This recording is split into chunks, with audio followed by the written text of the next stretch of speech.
April 1945, Northern Italy. The war in Europe was collapsing like a house of cards. German forces retreated northward toward the Alps, leaving behind scattered pockets of resistance that dissolved almost as quickly as they formed. Most surrendered without a fight, some melted into civilian populations, and a few held their positions out of stubborn discipline or simple confusion about what else to do. One such forgotten position was Communications Station 7, located 15 kilometers outside Bologna. Built into a hillside and reinforced with steel and camouflage netting, this concrete bunker had once coordinated radio traffic for German forces across the entire region. But now, those forces were gone. The communications network had collapsed, and the station's personnel were stranded. 7 people remained at the station, 5 male radio operators, 1 female cipher specialist, and 1 female auxiliary who'd been sent from headquarters 3 months earlier to help process increased message volume. For days, the men had debated what to do. The women had no voice in these discussions, but they understood the conclusion was inevitable. On April 12th, the commanding sergeant gathered everyone in the main bunker room. His name was Klaus Weber, 41 years old, from Bavaria, exhausted beyond measure. "We have food for 3 more days," he announced. "No ammunition, no orders. The radio has been silent for a week. The Americans are 10 kilometers south and advancing. We need to decide." "Surrender," said Franz Lehmann, the youngest operator, just 22. "What else is there?" "They'll send us to prison camps," another operator replied. "In America, we'll be gone for years. Better than starving here," Franz countered. They argued for hours while the 2 women, Ilse Brandt, the cipher specialist, and Katharina Becker, the auxiliary, sat against the wall and listened. They had no vote in this discussion. Their presence was barely acknowledged in these male debates about fate and honor and practical necessity. Finally, Weber decided, "We destroy what equipment we can. We surrender at dawn. If the Americans are merciful, we live. If not..." He didn't finish the sentence, but dawn on April 13th brought no Americans. Neither did April 14th. The station sat in its hillside bunker, waiting, while food dwindled and desperation grew. By April 15th, they were eating the last of their rations, hard biscuits that tasted like cardboard, tinned meat from 1942 that barely qualified as food. The water supply was adequate, but the lack of food was becoming critical. Katharina Becker felt herself weakening.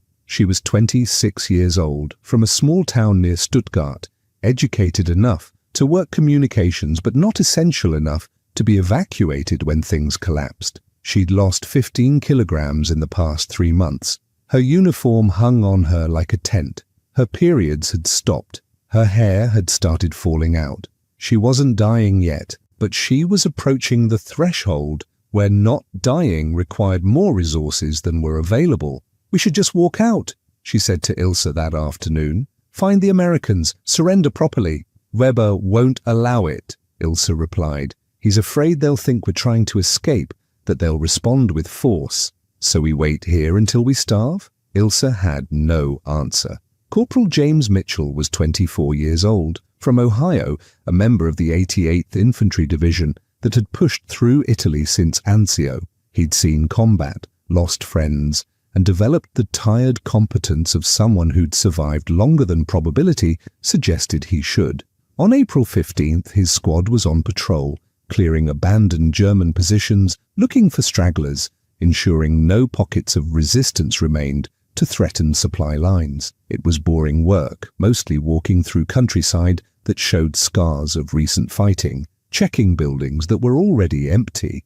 Around 3 in the afternoon, they approached the hillside where intelligence suggested a communication station might be located. The aerial photographs were old, the information unreliable, but orders said, "Check everything." "Probably empty," said Private Danny Cohen, walking beside Mitchell. "Everything else has been..." "Yeah, probably," Mitchell agreed. They found the bunker entrance camouflaged with netting and branches. The steel door was closed but not locked. Mitchell pushed it open slowly, rifle ready, expecting nothing. Instead, he heard voices, German voices speaking in intense, frightened tones. He signaled his squad to take positions, then called out in the German he'd learned from a phrase book. "American soldiers, come out, hands visible. We will not harm you." Silence, then movement. The door opened wider, and a German sergeant emerged, hands raised, face resigned.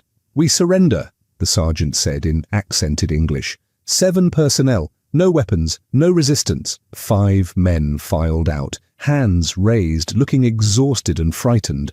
Then 2 women, both in auxiliary uniforms that hung loose on thin frames. The second woman, younger, blonde, barely able to walk, stumbled as she exited the bunker. She tried to catch herself, failed, and collapsed onto the gravel outside the entrance. Mitchell moved without thinking. He handed his rifle to Cohen, knelt beside her, and checked for injuries. She was conscious, but barely responsive. Her skin was cold despite the afternoon warmth. Her pulse was weak and rapid.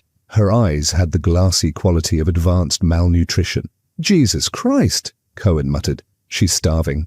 Mitchell opened his canteen, lifted her head carefully, and brought water to her lips. "Drink slowly, small sips." She drank desperately, choking, coughing. He pulled the canteen back. "Easy now," he said, switching to his broken German. "You're mine now, under my protection. Nobody's going to hurt you." The words came automatically, meant as reassurance, a declaration that she was under American custody and therefore safe from harm. But the other Germans tensed, misunderstanding the phrasing, thinking Mitchell was claiming her as personal property in some darker sense. Sergeant Weber stepped forward, but Cohen interrupted in better German than Mitchell possessed. "Sir, please. He means she's under US military protection, standard prisoner procedure, not anything else." Weber relaxed slightly. Mitchell didn't notice the confusion. His attention was on the woman whose pulse felt like bird wings against his fingers, whose body felt like it might break if he wasn't careful. "What's her name?" he asked Weber. "Becker. Katharina Becker. Auxiliary communications. She's been here 3 months. Food has been, limited." "Limited?" Mitchell repeated, looking at her skeletal frame. "That's one word for it." He lifted her carefully, she weighed almost nothing, and carried her to the jeep parked 50 meters down the road. The other prisoners were marched along under guard. Mitchell laid Katharina on the back seat, covered her with his jacket, and drove toward the battalion aid station, with Cohen riding shotgun. "You gonna get in trouble for this?" Cohen asked. "For what? Taking a sick prisoner to medical attention? That's protocol. For the way you're treating her, like she's wounded, not captured." Mitchell glanced in the rearview mirror. Katharina's eyes were closed, her breathing shallow. "She is wounded. Starvation's a wound. She needs treatment same as anyone else." "She's German," Cohen pointed out. "She's a human being who needs medical attention," Mitchell replied. "War's almost over anyway. What's the point of letting people die from neglect now?"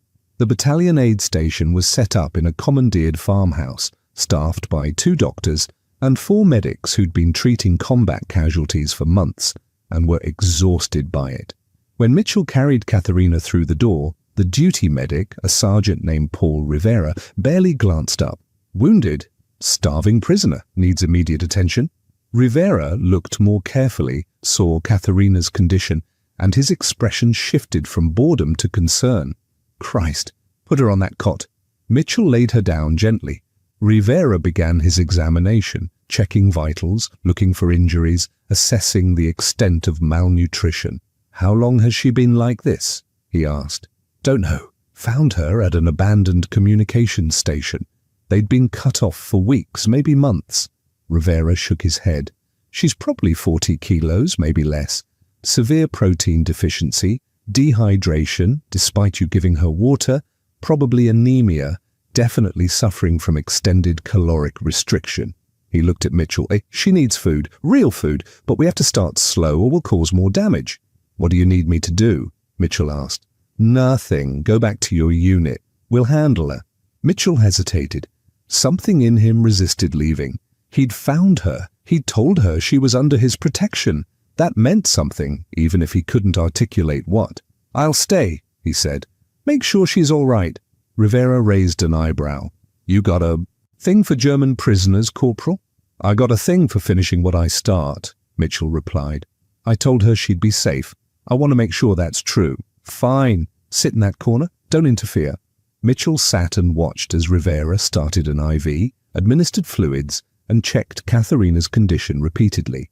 After 30 minutes, the station doctor, Captain Friedman, came over to examine her. How'd she get this bad? Friedman asked. Cut off from supply lines, Rivera explained. Probably been on minimum rations for months. Friedman checked her pupils, her tongue, her extremities. She's on the edge. Could go either way. We need to feed her carefully. Broth, small amounts, frequent intervals. Too much too fast will overwhelm her system. He looked at Mitchell. You brought her in? Yes, sir. Good work. Most guys would have just marched her to the prisoner collection point and let her collapse there. You probably saved her life. Just doing what seemed right, sir. Friedman studied him. You planning to stay here all day? If that's allowed, sir. Want to make sure she pulls through. She's not your responsibility anymore. She's a prisoner. We'll take care of her. I know, sir, but I'd feel better staying if that's permitted. Friedman exchanged a glance with Rivera, some unspoken communication passing between them. Finally, fine, but you stay out of the way. And if your commanding officer asks where you are, I'll tell him you're assisting with prisoner processing. Got it? Yes, sir. Thank you, sir. Hours passed. The aid station treated other patients. Minor injuries, infections, exhaustion cases. Mitchell sat in his corner watching Katharina sleep fitfully on the cot, occasionally stirring but never waking fully. Around 6 in the evening, Rivera brought broth, thin chicken stock with tiny pieces of vegetable. He woke Katharina gently, speaking in rudimentary German. You must eat. Small amounts. Slowly. She woke confused, frightened, trying to sit up and failing.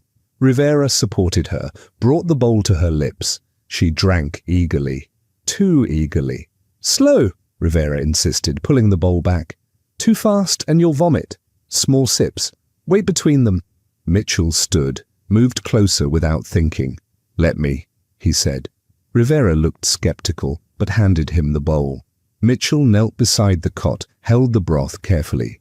Katharina, he said, using her first name without considering whether it was appropriate. You need to drink this slowly. I know you're hungry, but if you drink too fast, it'll make you sick, understand? She looked at him, really looked at him for the first time. Her eyes were grey, sunken into hollow sockets, but intelligent, aware. You are the soldier? She said in heavily accented English. From the bunker. Yes, I brought you here to get help. Why? The question was direct, genuine. Why help enemy? Mitchell thought about his answer. Because you needed help. Because the war's almost over and letting people die from neglect now would be wrong. Because you're a person. I am prisoner. You're both, Mitchell said. Right now you're a prisoner who needs food. Here, small sips. He held the bowl while she drank, pulling it back when she tried to drink too fast, waiting while she caught her breath, then offering it again. The process took 30 minutes. She finished maybe half the bowl before exhaustion claimed her, and she slept again. Rivera watched from across the room. When Mitchell stood, setting the bowl aside, Rivera approached. You got a gentle touch, Mitchell. Good with patience. Just seemed like she needed someone patient. Most guys wouldn't bother. Most guys would figure she's the enemy. She deserves whatever she gets. Most guys are wrong, Mitchell replied simply. Evening turned to night. The aid station quieted. Most patients were stable. The doctors and medics rotated shifts, catching sleep when possible. Mitchell stayed. He told himself it was to ensure Katharina received proper care. He told himself it was duty, responsibility, completing the commitment he'd made when he told her she was under his protection. But sitting in the dark aid station, watching her sleep restlessly on the cot, he acknowledged something more complicated. She reminded him of his sister. Similar age, similar build before the starvation, similar intelligence in her eyes. He couldn't articulate it clearly, but helping her felt necessary in ways that transcended military obligation. Around midnight, she woke crying out in German. A nightmare. Mitchell moved to her side, spoke quietly. You're safe. You're in an American aid station. No one will hurt you. She looked at him, disoriented. Where am I? Medical facility. You collapsed. We're treating you. The others, Sergeant Weber, Franz? They're fine. Being processed as prisoners, they'll be sent to a collection point, then probably to a camp in the US. You too, once you're strong enough to travel. She absorbed this. America. We will go to America? Probably. It's a long way from the fighting. Safe. You'll be treated fairly. The propaganda said Americans treat prisoners badly. That you, she struggled for words, that you have no mercy. Propaganda lied about a lot of things, Mitchell said. We treat prisoners according to the Geneva Convention, food, shelter, medical care, fair work assignments, no mistreatment. You are kind, she said quietly. When you found me, when you said, you're mine now, the others thought you meant something bad. But I understood. You meant protection. Mitchell felt embarrassed. Yeah, sorry if the phrasing was confusing. I meant you were under US military custody, safe from harm. Thank you, Katharina said, for the food, for the care, for seeing me as a person, not just enemy. You're welcome, Mitchell replied. Then, because it felt necessary. What's it like? Being in the German forces, being part of... He didn't know how to finish. Being part of losing, she supplied. Being part of machine that did terrible things. She was quiet for a moment. I joined because I needed work, because the auxiliary paid better than factory work, because I was young and stupid and believed what I was told. Now, she gestured at her skeletal frame, now I am prisoner, starving prisoner, soon to be sent far from home. This is what comes from serving bad leaders. You couldn't have known? I could have asked questions, Katharina interrupted, could have looked at what was happening and thought about it. Instead, I kept my head down and did my job and told myself it wasn't my responsibility. That's what we all did, and look where it brought us. Mitchell had no response. They sat in silence while darkness pressed against the windows and the aid station breathed around them. Sleeping patients, tired medics, the quiet machinery of war winding down. Sleep, he said finally. You need rest. Tomorrow you'll have more food. Day after, even more. You'll get stronger.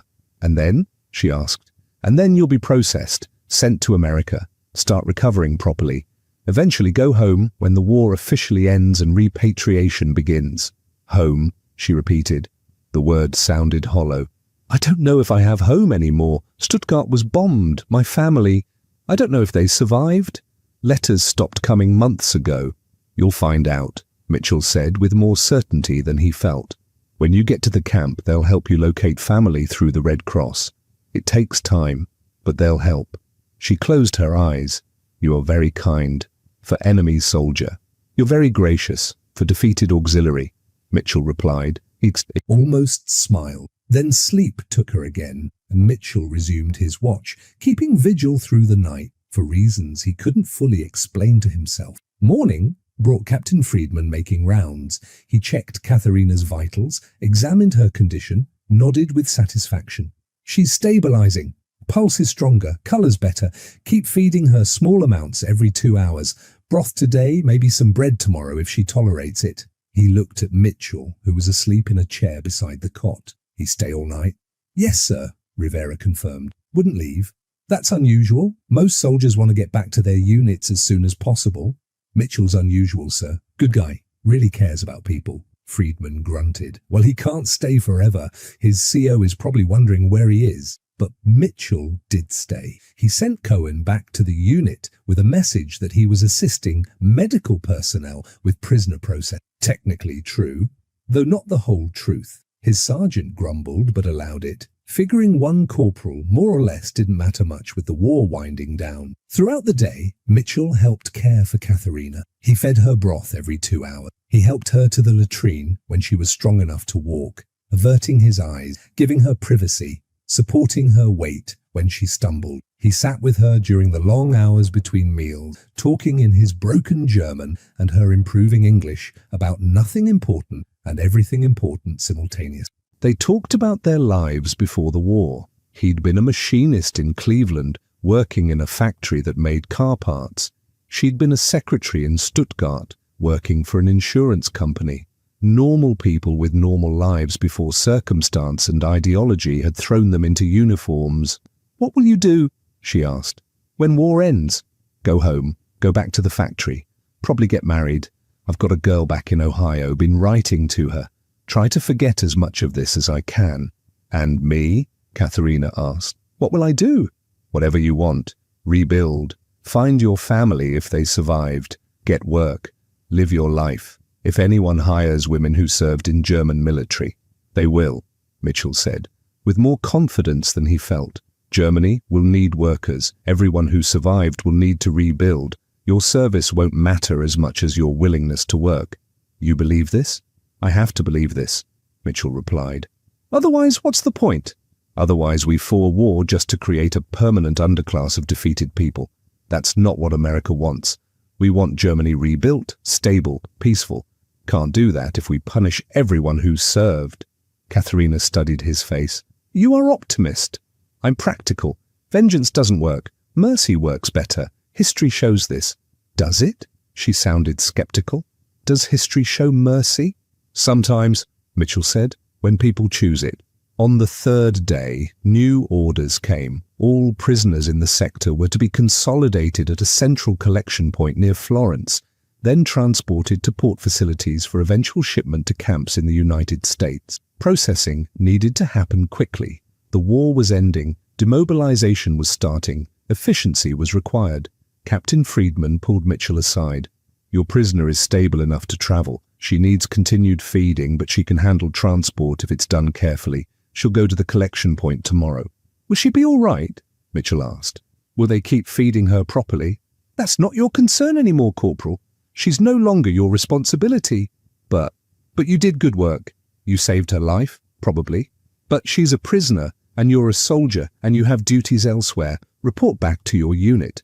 Mitchell felt resistance rising. Sir, I want to escort her. Make sure she arrives safely. Make sure whoever takes custody understands her medical condition. Friedman studied him. Why does this particular prisoner matter so much to you? Mitchell struggled to articulate it. Because I told her she'd be safe. Because I found her, and I feel responsible. Because... He stopped, unable to finish. Because she reminds you of someone, Friedman supplied. Sister? Girlfriend? Someone back home you're trying to save by proxy? Maybe, Mitchell admitted. I don't know. I just know I can't leave her now. Not until I'm sure she's going to be okay, Friedman sighed. All right, you can escort her to the collection point, but that's it. Once she's there, you turn around and come back. No extended attachment. No continuing responsibility. Understood? Yes, sir. Thank you, sir. The next morning, Mitchell drove Katharina to the collection point in a jeep. She sat beside him, wrapped in a blanket, clutching a small bag containing her few possessions. Some letters, a photograph of her family, her auxiliary identification papers. They drove through Italian countryside showing signs of war and recovery, both bombed buildings being repaired, fields being replanted, people returning to villages, the machinery of normal life trying to restart. It's beautiful, Katharina said, looking at hills covered with olive trees. I forgot things could be beautiful. You've been in a bunker for months, Mitchell replied. Everything looks beautiful after that. They drove in comfortable silence. Finally, Katharina spoke. When you said, "You're mine now," did you mean it? Mitchell glanced at her. Mean what? That you would protect me? That you would take responsibility? Yes, I meant it. You kept your promise, she said quietly. You protected me, fed me, stayed with me, made sure I received care. You kept your word. That's what decent people do, Mitchell replied. They keep their word. Not all people keep their word, not in war. I have seen... She stopped, couldn't continue. Mitchell didn't press. They drove on through afternoon light that turned everything gold and soft. When they reached the collection point, a former Italian military barracks now filled with hundreds of German prisoners awaiting processing, Mitchell helped Katharina from the jeep. She could walk now without support, though she was still weak, still skeletal, still months from full recovery. He escorted her to the processing desk, explained her medical condition to the sergeant in charge, handed over her papers. The sergeant barely listened, already overwhelmed by the volume of prisoners arriving daily. She'll be fed 3 times a day, the sergeant said dismissively. Medical personnel check everyone. She'll be fine. She needs continued careful feeding, Mitchell insisted. Too much too fast will damage her. I said we'll take care of it, Corporal. You're dismissed. Mitchell looked at Katharina. She looked back at him, something unspoken passing between them. Thank you, she said in English, for everything, for seeing me as human, for keeping promise, for, she struggled for words, or for being good man in bad war. You're welcome, Mitchell replied. Good luck, Katharina. Find your family, rebuild, be happy. And you, she said, go home to your girl. Be happy also. Forget war if you can. He wanted to say more, wanted to ensure she'd be all right, that the system would care for her as he had, that promises would be kept by people who hadn't made them, but he'd done all he could. The rest was beyond his control. He turned and walked back to the jeep, drove away without looking back, though he wanted to. Behind him, Katharina stood in a crowd of prisoners, watching until the jeep disappeared, carrying with her the memory of an enemy soldier who'd shown mercy when mercy wasn't required. Katharina spent 3 weeks at the collection point before transport to America. The feeding was less careful than what Mitchell had provided, but adequate.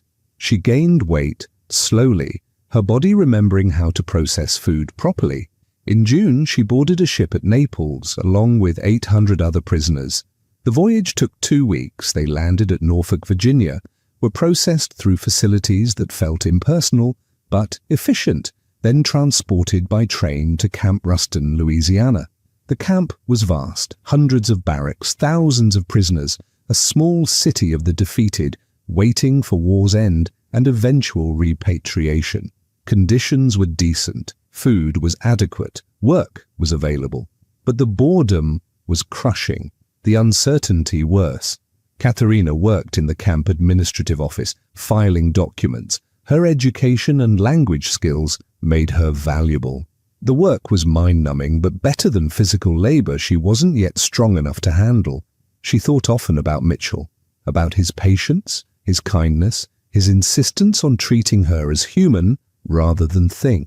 She thought about his words, that she was under his protection, that mercy worked better than vengeance, that she could rebuild and find happiness.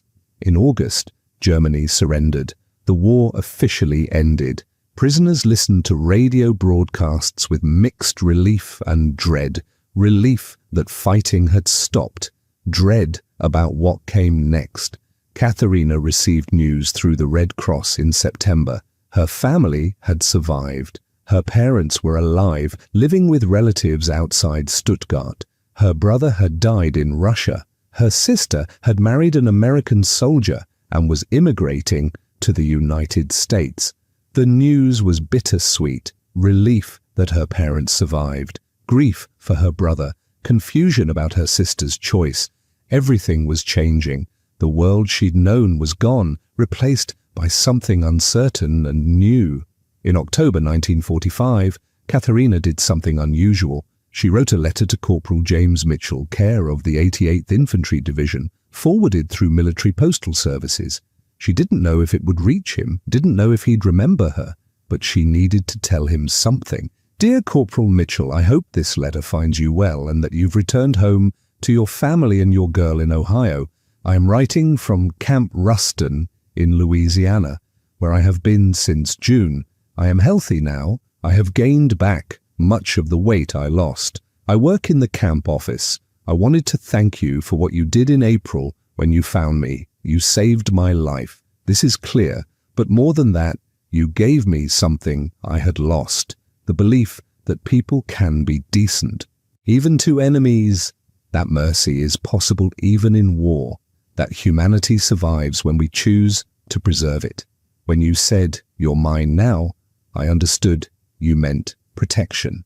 You kept that promise. You fed me, cared for me, ensured I received proper treatment. You did not have to do these things. Many soldiers would not have bothered, but you did. And I will remember this always. I don't know what will happen to me. Eventually, I will return to Germany and try to rebuild my life. I don't know if I will succeed. Germany is destroyed, and I am a woman who served the regime that destroyed it. But I will try, because you showed me that even defeated people deserve dignity and care. Thank you for being good man in terrible time. Thank you for choosing mercy when cruelty would have been easier. Thank you for keeping your promise. I will try to be worthy of the kindness you showed me. Your grateful prisoner, Katharina Becker. The letter was forwarded through multiple military postal offices, delayed by bureaucracy and the chaos of demobilization. It finally reached Mitchell in January 1946, 3 months after she'd written it. He was home in Cleveland by then, working at the factory, engaged to his girl, trying to resume normal life. The letter arrived at his parents' house, forwarded from his military address. He read it 3 times. Then he sat at the kitchen table and wrote a response. Dear Katharina, I was glad to receive your letter and to learn that you are healthy and recovering well. I often wondered what happened to you after I left you at the collection point. I'm relieved to know you are being treated fairly. You thanked me for showing mercy, but I don't think I did anything special. I just treated you like a human being who needed help. That should be normal, not exceptional. The fact that it seems exceptional says something sad about war. I hope you find your family when you return to Germany. I hope you rebuild your life successfully. I hope you find happiness and peace. You deserve both. I'm back in Cleveland now, working at the factory, planning to marry my girl in the spring. I try not to think too much about the war, but some things stay with you. Meeting you was one of those things. Not because you were German or prisoner or enemy, but because you reminded me that even in war, people remain people. That lesson is worth keeping. Good luck with everything. Build a good life. Be happy. You've earned it. Your friend, is that allowed? I hope so. James Mitchell. They corresponded sporadically for the next 2 years. Brief letters, months apart, sharing updates about their lives. Mitchell married his girl in June 1946. Katharina was repatriated to Germany in August 1946, found her parents living in difficult conditions but surviving. The letters became less frequent as their lives diverged. Mitchell had a daughter in 1947, a son in 1949. Katharina found work as a translator, married a schoolteacher in 1950. Their worlds moved apart as they'd always been going to. The last letter came in 1952, Katharina writing to tell Mitchell she was pregnant, that she'd named her husband after him, not James, but with the same meaning, Jakob, one who protects. Because you taught me, she wrote, that protection matters, that promises matter, that even enemies can choose to be decent to each other. I want my son to learn this. I want him to know that even in the worst times there are people who choose kindness. Thank you for being that person for me. Mitchell never responded to that last letter, not because he didn't want to, but because he couldn't find words adequate to what he felt.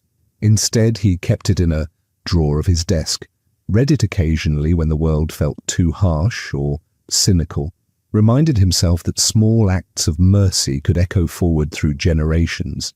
In 1985, 40 years after the war, Mitchell received an unexpected visitor. A young German man, maybe 35, knocked on his door in Cleveland and introduced himself as Jakob Richter, Katharina's son. My mother told me about you, Jakob said in excellent English, about how you saved her life, about the promise you made and kept. She died last year. Before she passed, she asked me to find you if I could, to thank you on her behalf one final time. Mitchell invited him in. They sat in his living room. Mitchell, now 64, retired, his wife making coffee in the kitchen, and talked about Katharina. She spoke of you often, Jakob said. Not obsessively, but warmly. She said you showed her that Americans were more than propaganda claimed, that enemies could be merciful, that humanity survived war if people chose to preserve it. I just gave her food and medical attention, Mitchell said. Anyone would have done the same? No, Jakob replied firmly. Most wouldn't have. I've studied the war. I know how prisoners were sometimes treated on both sides. You chose to treat my mother with dignity when you could have simply processed her and moved on. That choice saved her life. It also saved something in her spirit. She never spoke bitterly about the war because she'd experienced mercy in defeat. Mitchell thought about that. What did she do after the war? She worked as a translator. She helped rebuild. She married my father, a good man, a teacher. She raised me and my two sisters. She told us about the war honestly, about the regime's crimes, about her complicity through service, about the cost of not questioning authority. But she also told us about you, about mercy, about the possibility of decency, even in terrible circumstances. I'm glad she had a good life, Mitchell said. I hoped she would. Always wondered. Jakob pulled an envelope from his jacket. She wanted you to have this. She wrote it before she died. Asked me to deliver it if I could find you. Mitchell opened the letter with trembling hands. Inside, Katharina's handwriting, shaky with age but still clear. Dear James, if you are reading this, then I have died, and my son has found you. I am glad. I wanted you to know what became of the starving girl you saved in Italy. I lived a good life. I married a good man. I raised good children who know about the war and its lessons. I worked to rebuild Germany into something better than what we destroyed. I tried to be worthy of the mercy you showed me. I never forgot what you said. You're mine now. Those words meant protection. They meant responsibility. They meant seeing me as human rather than enemy. Every time I doubted whether humanity could survive war, I remembered those words. They were my foundation. Thank you for saving my life. Thank you for treating me with dignity. Thank you for showing me that even in war's worst moments, people can choose kindness. I built my life on that lesson. I hope I built well. Your grateful prisoner, always, Katharina Mitchell, wept.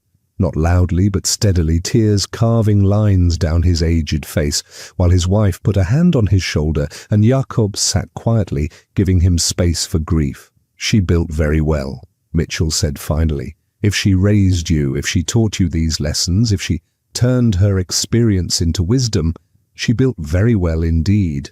James Mitchell died in 1998 at age 77. Among his possessions, his children found a wooden box containing letters from Katharina Becker, photographs from Italy, and a small notebook where he'd recorded memories of the war. One entry, dated 1975, read, I've been thinking about Katharina lately, about finding her in that bunker, about carrying her to the aid station, about telling her she was under my protection. I didn't think much of it at the time, just seemed like the right thing to do. But now, 30 years later, I realize that moment defined everything I believe about how people should treat each other. She was enemy, I was victor. I could have let her die or treated her with indifference. Instead, I chose mercy, not because I was heroic, but because she was human, and humans deserve care. That simple choice, treat people decently even when you don't have to, is the only thing from the war I'm proud of. Everything else, the fighting, the destruction, the loss, was necessity or tragedy or both. But choosing mercy was a choice. Choosing to see her as a person was a choice. Those choices mattered more than any battle. I hope she remembers that. I hope it made her life better. I hope she passed it forward to her children and they passed it to theirs. That's how wars end. Not with treaties, but with individuals choosing to be decent even toward defeated enemies. That's the only victory that matters. In 2019, a historian researching American treatment of German POWs discovered correspondence between James Mitchell and Katharina Becker. The letters were preserved in military archives, forwarded there by Mitchell's children after his death. The historian published excerpts in an academic journal, arguing that individual acts of mercy during war had long-term consequences that formal policies couldn't achieve, that treating enemies with dignity planted seeds of reconciliation that grew into post-war cooperation. The article attracted little attention. Most people weren't interested in small stories about individual kindness when grand narratives of strategy and victory were available. But Jakob Richter, now 74 and living in Munich, read the article. He contacted the historian, shared his mother's letters, provided additional context. Together they organized a small commemoration in Cleveland, unveiling a memorial plaque at the factory where Mitchell had worked. The plaque read, "In memory of James Mitchell, 1921-1998, who showed that mercy and duty can coexist, that enemies can be treated with dignity, and that the best victories come not from defeating opponents, but from recognizing their humanity. May we all learn to say "you're mine now" as a promise of protection rather than a threat of domination.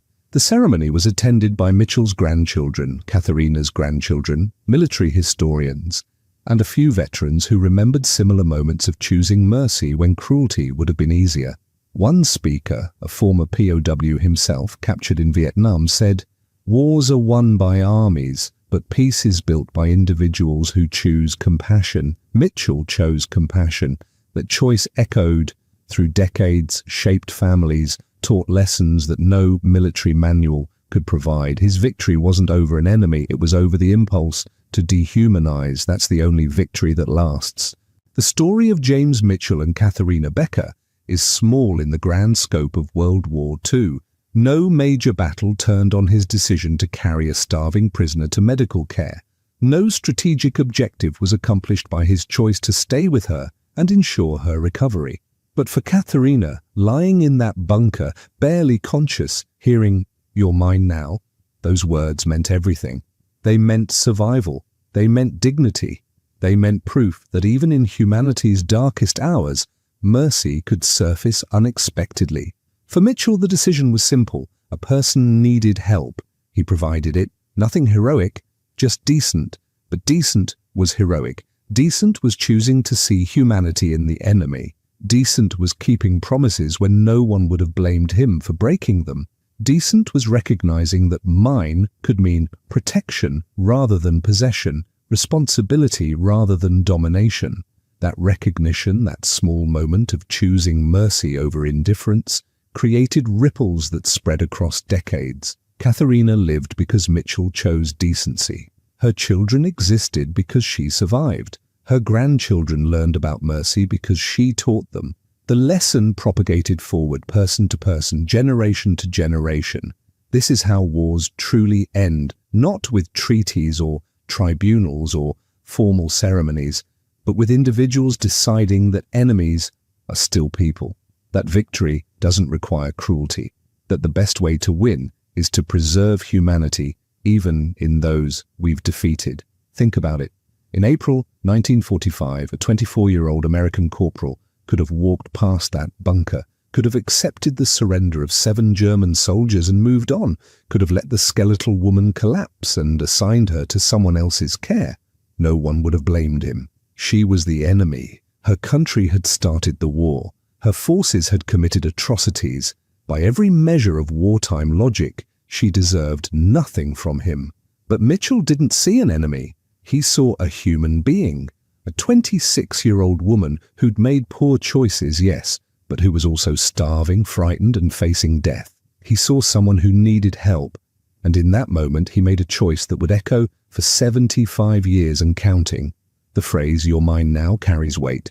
In war, it can sound like a threat, a claim of ownership, a promise of domination. The other German soldiers heard it that way at first, tensing at what they thought Mitchell meant. But Katharina understood. Even in her weakened state, even through the fog of malnutrition and fear, she grasped what he was really saying. "I am taking responsibility for you. I am claiming you not as property but as duty. I am making you my obligation. Under my watch, you will be safe." It's the difference between mine as possession and mine as protection. The difference between owning and owing, between taking and giving. Mitchell could have phrased it differently. He could have said, "You're a prisoner now," or "You're under arrest," or "You're coming with us." All technically accurate, but "you're mine now" carried a personal commitment. It meant he wasn't just following procedure. He was making a promise to this specific person in this specific moment. And then, and this is the crucial part, he kept that promise. He didn't just hand her off to the medics and walk away. He stayed. He fed her. He sat with her through the night. He advocated for her care. He escorted her to the collection point. He made sure the promise he'd made in a moment of compassion was honored through days of follow-through. Anyone can make promises, keeping them, especially when it's inconvenient, especially when no one is watching, especially when the person you promised is supposed to be your enemy. That's what separates words from character. Let's trace the ripples. Mitchell saves Katharina. She survives the war. She returns to Germany. She marries and has children. She teaches them about mercy and humanity. They grow up with those values. They pass them to their children. 75 years later, her grandson travels to America to thank the man who saved his mother and taught his family that even enemies can be decent. But it goes further. Mitchell's act influences the medics who watch him care for her. They treat other prisoners with more compassion. Those prisoners survive and return home with stories of American mercy. Their communities learn that enemies can be humane. Post-war reconciliation becomes slightly easier. Germany and America build a lasting alliance. One person's choice to be decent doesn't change history's grand trajectory, but 1,000 such choices, 1,000,000 such choices, they change everything. Consider what would have happened if Mitchell had made the easier choice, if he'd accepted the surrender, marched them all to the collection point, and moved on. Katharina probably dies. Even if she survives, she returns to Germany believing the propaganda that Americans are cruel, that enemies show no mercy, that might makes right. She raises children with those beliefs. They pass them to their children. The cycle of hatred continues, person by person, generation by generation. Instead, because one corporal chose compassion, an entire family line carries a different lesson, and they're not alone. Mitchell wasn't unique. Thousands of soldiers on all sides made similar choices, small acts of mercy that accumulated into something larger. Those accumulated acts, far more than any treaty or reparation payment, built the post-war peace. Here's what makes this story uncomfortable. It challenges us to see our enemies as human, not to excuse what they've done, not to pretend there aren't real differences or real harms, but to recognize that even people on the wrong side of history are still people, that even those who've made terrible choices still deserve basic dignity, that our victory over them doesn't require their dehumanization. That's hard. It's emotionally hard. It's psychologically hard. It's politically hard. It's much easier to see enemies as monsters, to believe they deserve whatever happens to them, to justify cruelty with the argument that they'd do the same to us. Mitchell could have made all those arguments. Katharina's country had bombed Allied cities, killed Allied soldiers, committed genocidal atrocities. By any measure, Germany was on the wrong side of that war. But Mitchell didn't see Germany when he found Katharina. He saw a starving woman who needed help. He didn't think about national guilt or collective responsibility or who started the war. He thought about an immediate human need and his ability to meet it. That's the challenge. Can we see people even when we can't condone what they've done? Can we provide care even to those who wouldn't have provided it to us? Can we be better than our worst enemies without becoming worse versions of ourselves? James Mitchell said, "You're mine now," to a starving German prisoner. He meant protection. He delivered on that promise. And in doing so, he taught a lesson more valuable than any military victory. We are all finally responsible for each other. That mercy is not weakness but strength. That even in war, especially in war, we can choose to be decent. And that choice echoes forward forever. Proof that humanity survives when we choose to preserve it, one person at a time, one act of kindness at a time, one promise kept at a time, especially when no one would blame us for breaking it. Katharina Becker died in 1984, believing that people could be decent even to enemies. She built a good life on that belief. She raised children who carried that lesson forward. She never forgot the American soldier who showed her mercy when mercy wasn't required. James Mitchell died in 1998, proud of only one thing from the war, that he chose compassion when indifference would have been easier, that he saw a human being who needed help and helped her. Simple, decent, heroic. The war ended in 1945, but the victory, the real victory, continues. Every time someone chooses mercy over cruelty, every time someone sees humanity in an enemy, every time someone says "you're mine now" and means protection, not possession, that victory echoes forward through generations, through families, through cultures, through time. One promise kept, one life saved, one lesson learned, and the world, slowly, becomes a little bit more human. That's the story of Corporal James Mitchell and Katharina Becker, a small story from a big war, a moment of mercy that mattered more than battles, a reminder that even in humanity's darkest hours, we can choose the light. And that choice, that simple, difficult, necessary choice, makes all the difference.